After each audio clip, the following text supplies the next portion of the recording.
तो स्वागत है दोस्तों आपका फिर से हमारे YouTube चैनल पर, जहां आज हम पढ़ने वाले हैं क्लास 6 के ज्योग्राफी का chapter number 2 globe latitudes and longitudes के बारे में। दोस्तों, अगर हमारी वीडियो आपको अच्छी लग रही हो तो प्लीज़ इसे लाइक और सब्सक्राइब करना ना भूलें, क्योंकि बहुत ही मेहनत से आपके लिए इस तरह का वीडियो तैयार करता हूँ। तो चलिए स्टार्ट करते हैं आज की क्लास को। In the previous chapter you have read that our planet Earth is not a sphere. It is slightly flattened at the north and the south poles and bulge in the middle. Can you imagine how it looks? दोस्तों, जैसा कि पिछले chapter में हमने पढ़ा था कि हमारा प्लैनेट यानी कि अर्थ पूरी गोल नहीं है। ये नॉर्थ एंड साउथ पोल पर थोड़ी फ्लैट और बीच से थोड़ी उभरी हुई है, जिसे अर्थ का जियोइड शेप कहा जाता है। You may look at a globe carefully in your classroom to get an idea. Globe is a true model, miniature form of the Earth. Globes may be of varying size and type. Big ones, which cannot be carried easily. Small pocket globes and globe-like balloons, which can be inflated and are handy and carried with ease. The globe is not fixed. It can be rotated the same way as a top spin or a potter's wheel is rotated.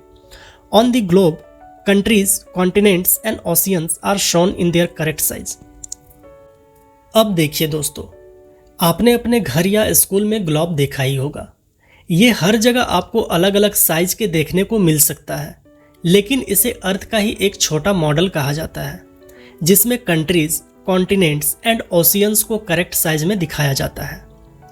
अब correct size का कहने का मतलब है, हम map या globe को जब देखते हैं, वो चाहे छोटी मैप हो या बड़ी, लेकिन हर मैप या ग्लोब पर हमें हर चीज़ एक ही जैसा व्यवस्थित ढंग से दिखाई देता है, चाहे वो कोई कंट्री हो, कॉन्टिनेंट हो या फिर ओशियन हो। इवन कि अगर आप एक कंट्री का भी मैप उठाते हैं तो उसमें भी सारे स्टेट्स, डिस्ट्रिक्ट्स एक जैसे व्यवस्थित और सेम साइज के मिलेंगे। जैसे कि अगर आप मैप के साइड बॉर्डर में देखेंगे तो कुछ इस तरह एंगल लिखे हुए होते हैं, और फिर आप देखेंगे इन एंगल से लाइन ड्रॉ किया हुआ होता है, जो कि आपको ग्लोब पर भी आसानी से दिख जाएगी। अगर आप इस लाइन के एंगल को मैच करते हैं तो चाहे वो छोटी मैप हो या बड़ी, लेकिन आपको सारे कंट्री, कॉन्टिनेंट, ओशियंस एक ही जगह और लाइन पर व्यवस्थित मिलेंगे, और इन्हीं लाइंस को हम लॉन्गिट्यूड और लैटिट्यूड लाइंस कहते हैं। यानी ईस्ट से वेस्ट जो हॉरिजॉन्टल लाइन होती है उसे लैटिट्यूडनल लाइन, और नॉर्थ से साउथ की ओर खिंची हुई लाइंस को लॉन्गिट्यूडनल लाइन कहा जाता है। हालांकि इनके बारे में हम डिटेल से पढ़ेंगे, लेकिन फिलहाल इन चीज़ों को याद रखें क्योंकि ये चैप्टर इसी लाइंस पर बेस्ड है। It is difficult to describe the location of a point on a sphere like the earth. Now the question arises as to how to locate a place on it. We need certain points of reference and lines to find out the location of places. अब दोस्तों, यहाँ एक सवाल उठता है, क्या इतनी बड़ी अर्थ में किसी चीज़ को लोकेट करना पॉसिबल है? हम इन सारी चीज़ों को इतने व्यवस्थित ढंग से लोकेट कैसे करते हैं, और हमें इन्हें लोकेट करने की और इन लाइंस की ज़रूरत क्यों पड़ी? आइए दोस्तों, पहले हम समझ लेते हैं कि इन लाइंस की ज़रूरत हमें क्यों पड़ती है, ताकि चैप्टर को आप आगे और आसानी से समझ पाएंगे। सपोज दैट ये हमारी अर्थ है और आप इस पॉइंट ए पे खड़े हैं। अब अगर आपसे कहा जाए कि पॉइंट बी कोई एक व्यक्ति है जो यहाँ खड़ी है, तो क्या आप उसे खोज पाएंगे? मुझे लगता है नहीं, क्योंकि हमारी अर्थ इतनी बड़ी है कि उसे खोजना शाहरुख खान की तरह मुश्किल ही नहीं बल्कि नामुमकिन होगा। अब देखिए, अगर इस मैप पर बीच से हम एक लाइन ड्रॉ करके अर्थ को दो पार्ट में नॉर्थ एंड साउथ में बांट देते हैं, और अब आपसे कहूँ कि पॉइंट बी जो कि नॉर्थ में कहीं खड़ी है, तो क्या अब आप इसे खोज पाएंगे? मुझे लगता है अब भी आप उसे नहीं ढूंढ पाएंगे, क्योंकि अर्थ के प्रोस्पेक्टिव से देखा जाए तो ये एक बहुत बड़ी एरिया होती है, यानी कि शाहरुख खान को खोजना अब भी ना के बराबर होगी। लेकिन हाँ, अब हमें इतना आइडिया हो चुका है कि पॉइंट बी नॉर्थ में कहीं है। अब यहाँ एक लाइन और ड्रॉ करके अर्थ को ईस्ट और वेस्ट में बांट दिया जाए और इसका नाम north east, north west, south east और साउथ वेस्ट रख दिया जाए। और अब आपसे कहा जाए कि पॉइंट बी जो कि कहीं नॉर्थ ईस्ट में खड़ी है, तो क्या अब आप इसे ढूंढ पाएंगे? मुझे लगता है अब भी थोड़ी मुश्किल होगी, क्योंकि आपसे एक सिटी के अंदर किसी को खोजने को कहा जाए तो उसे भी आप आसानी से नहीं खोज सकते। अब अगर इस लाइन के पैरेलल ढेर सारे लाइंस ड्रॉ करके इनके नाम दे दिए जाएं, कुछ इस तरह, और अब आपसे कहा जाए कि पॉइंट बी जो कि 30 डिग्री ईस्ट और 60 डिग्री नॉर्थ पर कहीं खड़ी है, तो क्या अब आप इसे खोज पाएंगे? अब आप आसानी से उसे खोज सकते हैं, क्योंकि सारे एंगल आपके पास हैं। आप इस एंगल की मदद से आसानी से उस तक पहुंच सकते हैं। ठीक इसी तरह फिर आपसे कहा जाए कि पॉइंट बी जो कि 40 डिग्री वेस्ट और 30 डिग्री नॉर्थ पर खड़ी है, तो आप आराम से इस लाइंस को मिलाते हुए पॉइंट बी को खोज सकते हैं। तो अब आपको समझ में आ ही चुकी होगी कि हमें लॉन्गिट्यूड और लैटिट्यूड लाइंस की ज़रूरत क्यों पड़ती है। इनका यूज़ किसी प्लेस को इंडिकेट करने के लिए किया जाता है। आइए अब इनका यूज़ कैसे किया जाता है एक उदाहरण से ये भी समझते हैं। मान लीजिए आप एक पायलट हैं और आपको कुछ पैसेंजर्स को लेकर प्लेन से इंडिया से अमेरिका जाना है।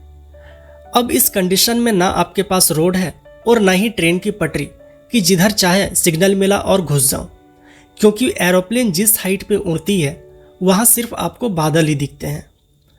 अब यहाँ हमारी मैप काम आती है। यहाँ आपको मैप का यूज़ करना होगा, जो आपके स्क्रीन पे इंडिकेट करते रहती है कि आपको किस ओर जानी है। आइए चैप्टर की ओर चलते हैं। You will notice that a needle is fixed through the globe in a tilted manner, which is called its axis. अगर आप ग्लोब को देखेंगे तो इनमें इस पार्ट को हम बेस कहते हैं और यहाँ दो निडल होती है जिसके द्वारा ग्लोब को फिक्स किया जाता है। अगर आप इसे ध्यान से देखते हैं तो ये आपको कुछ टिल्ट दिखाई देती है, यानी इसे कुछ इस तरह सीधी होनी चाहिए थी, लेकिन ये इस तरह ना होकर 23.5 डिग्री में झुकी हुई दिखाई देती है, जिसे हम अर्थ का एक्सिस कहते हैं। 2 points on the globe through which the needle passes are 2 poles, North Pole and South Pole. The globe can be moved around this needle from west to east just as the earth moves. But remember, there is a major difference. The real earth has no such needle. It moves around its axis, which is an imaginary line. Globe को जहां दो needle से fix किया जाता है, ये हमारी अर्थ की पोल कही जाती है। ऊपर जिसे नॉर्दर्न पोल कहा जाता है और नीचे वाले पार्ट को सदर्न पोल कहा जाता है। हम ग्लोब को इन निडल के सहारे वेस्ट से ईस्ट की ओर मूव कर सकते हैं, जैसा कि हमारी अर्थ घूमती है। दोस्तों, यहाँ एक बात ध्यान रखने वाली चीज़ है कि हम ग्लोब पर जितने भी लाइंस और निडल के बारे में पढ़ रहे हैं, ये सारी लाइंस एक इमेजिनरी लाइन है, यानी काल्पनिक लाइंस है, जो रियल में हमारी अर्थ में ऐसा कोई लाइन या निडल एग्जिस्ट नहीं करती है। ये हमने सिर्फ अपनी सहूलियत और प्लेस को लोकेट करने के लिए बनाई हैं। Another imaginary line running on the globe divides it into 2 equal parts. This line is known as the equator. The northern half of the earth is known as the northern hemisphere and the southern half is known as the southern hemisphere. They are both equal halves. Therefore, the equator is an imaginary circular line and is a very important reference point to locate place on the earth. अगला imaginary line जिसे equator कहा जाता है, जो हमारी अर्थ को दो equal part में डिवाइड करती है। इक्वेटर लाइन से ऊपर नॉर्थ साइड के पार्ट को नॉर्दर्न हेमिस्फीयर और इक्वेटर से नीचे साउथ वाले पार्ट को सदर्न हेमिस्फीयर कहा जाता है। ये एक इमेजिनरी सर्कुलर लाइन होती है जो पूरे अर्थ पे किसी भी प्लेस को लोकेट करने के लिए बहुत ही इंपॉर्टेंट लाइन मानी जाती है। All parallel circles from the equator up to the poles are called parallels of latitudes. Latitudes are measured in degrees. Equator के पैरेलल पोल तक खिंची हुई लाइंस को लैटिट्यूड लाइंस या पैरेलल ऑफ लैटिट्यूड लाइंस कहा जाता है। इन लाइंस को डिग्री में मेजर किया जाता है। The equator represents the 0 degree latitude. Since the distance from the equator to either of the poles is 1/4 of a circle round the earth. It will measure 1/4 of 360 degree, that is 90 degree. Thus 90 degree north latitude marks the north pole and 90 degree south latitude marks the south pole.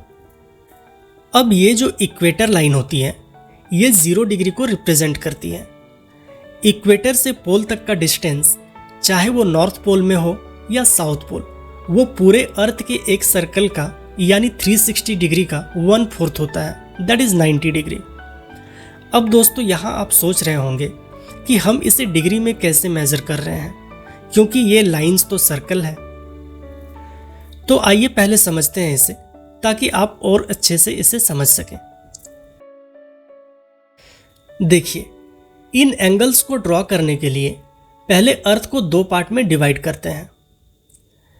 अब इसके centre में एक point लेकर 0 degree angle मानकर एक line खींच लेते हैं। अब देखिए, यहां जो हमें पॉइंट मिल रही है, क्या इस पॉइंट से हम पूरे अर्थ में एक सर्कल ड्रॉ कर सकते हैं, कुछ इस तरह। अब इसी तरह 0 डिग्री लाइन से 15 डिग्री, 13 डिग्री और 45 डिग्री जितने चाहे 90 डिग्री तक हम नॉर्थ एंड साउथ में एंगल बना सकते हैं। अब इनसे मिले पॉइंट से जैसा कि हमने 0 डिग्री के पॉइंट से लेकर के एक सर्कल बनाया, ठीक उसी तरह हम पूरे अर्थ में इन सर्कल को ड्रॉ कर सकते हैं और इससे हमें पूरे अर्थ पर इस एंगल के सर्कल भी मिल जाएगी। यानी कि अगर हम कहते हैं 30 डिग्री नॉर्थ लैटिट्यूड, तो इसका मतलब 0 डिग्री इक्वेटर लाइन से ये 30 डिग्री के एंगल पर है।